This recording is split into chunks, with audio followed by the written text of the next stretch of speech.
like I feel like they could have depicted the help a little better than how they actually portrayed them, like MJ's teammates.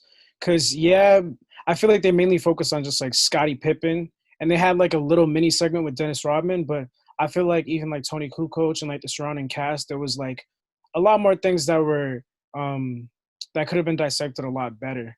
You know what I'm saying? And I also feel like even like him losing early on in his careers, that's something that people don't really talk about.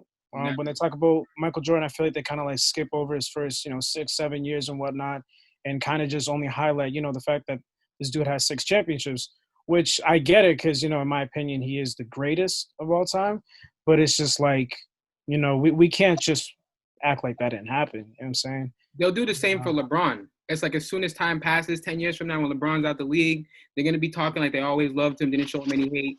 That's Because facts. if you watch the documentary, they were criticizing MJ. Like, I remember, the shot over Elo in the 1989 playoffs versus Cleveland, like that buzzer hit. Mm-hmm. The announcer said he was out of the playoffs. They were like, they're going to lose in 5. Jordan's not winning. Like, they were criticizing him a lot. And that made me realize, like, wait, Jordan was getting critiqued too. It's like, it's not just LeBron. It's like Exactly. when you're playing, they don't respect you at all. They don't respect you until you're done. Yeah, that's the sad truth about sports, man. And sports fans, they have like a short-term memory, which Exactly. sucks in a way too.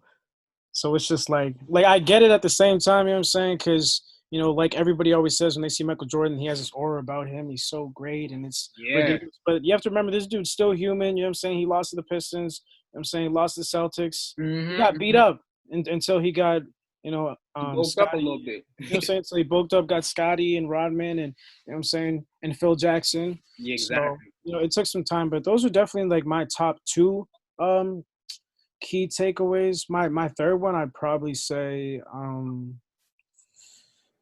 man, he's a dog. I feel like they didn't highlight him scoring enough, in my opinion, Yeah. because I don't think they talked about it like in this way. But Michael Jordan came to the league averaging like 28 points.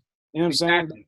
He He came dropped into the league 64 his like second year. yeah, like I mean, not only just his scoring, because his scoring was ridiculous. Like the dude averaged 30 like mad times. Like it actually makes no sense, and he's barely taking threes. Yeah. You know what I'm saying? Like when you actually look at it, like look it up, it's like, bro, like there's a lot of things that they didn't talk about, and I get it because you know what I'm saying.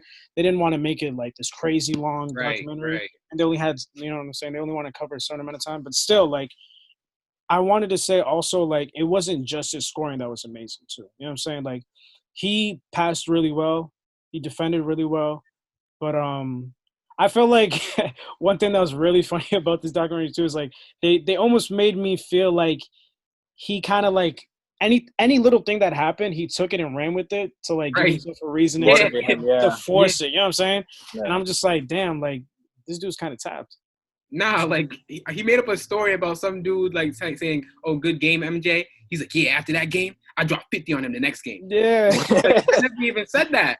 Right? I'm like, yo, this That's dude, crazy. bro. That's nuts, bro. That's nuts. That's a different mentality I ain't never seen before. That Mamba mentality supreme, bro. Like he took it to Facts. another level. Yeah, Facts, sure. facts. But like, yeah, Fritz, what was your takeaways from the documentary? Definitely Scottie Pippen with a cheap contract. I did not like the general manager at all. Bro, especially with the last episode, I feel like he should have kept the team together if they wanted to win like 7 rings. It's just like he was trash at the end of the day. I just feel like they did overpay MJ, but they could have definitely like cut it down to like Horace Grant. They should have never let him go. Like Rodney was all right, but Nah, he was elite. They needed him. I don't know. Horace Defender? Grant, Nah, all right, so here's the thing. MJ was underpaid for a lot of his career. So it's like it wasn't until like those last 3 years, like 96 to 98, where he's getting 30 mil a year. But most of his money came from endorsements. So it's like they didn't need to pay him that much. Scotty, he took a front loaded deal, which is like, we'll pay you this much, we'll pay you $2 million now, but like your contract's not gonna increase. You're gonna get longevity and security, but not that much money. And they did tell him he can't restructure it. Like they told him like, you shouldn't sign this. But like I understand where Scotty was coming from. His family, I think it's from he wanted to support the family, Exactly. especially his dad. Yeah, he had like 7 or 8 siblings, so I don't blame him one bit. But they still should have looked out for him, man. Like they did him dirty. Oh yeah, most definitely. Best believe. And this other thing about MJ is I think he was just selfish when it comes to basketball. Like, don't get me wrong, he's a great player, But outside of basketball, he did not give two shits about the community, bro. Especially the black community. Like, especially, I think it was like an election period during the mayor was running, whatever. MJ did not support him whatsoever. He was just like, yo, A lot listen. of controversy. Yeah, you feel me? Like, if you compare that to LeBron, LeBron does so much. And he's my GOAT, you know? Even John could agree. Yes, JJ sir, could yes, agree, sir. but I don't know. That's what I see. So the way I took the last, I mean, do you have any more points on it, or was that everything? That's everything. So the way I took the Last Dance, first of all, it shouldn't be called the Last Dance. It should be called Michael Jordan's Last Year, okay?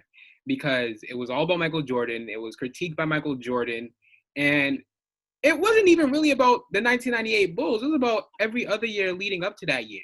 We was always like in 1993 when he like three-peated the first time. We always talked about like how he lost to the Celtics. Like we really spent a lot of time going through the previous years before he even got to 1998.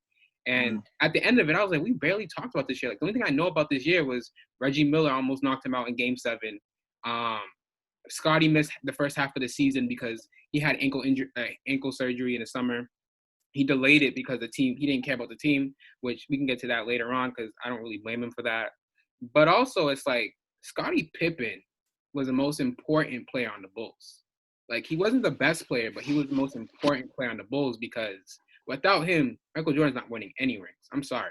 Michael Jordan was scoring 50, 60 points a night. They were still losing. Michael Jordan had one job to score. Scottie had to play defense, rebound, and pass.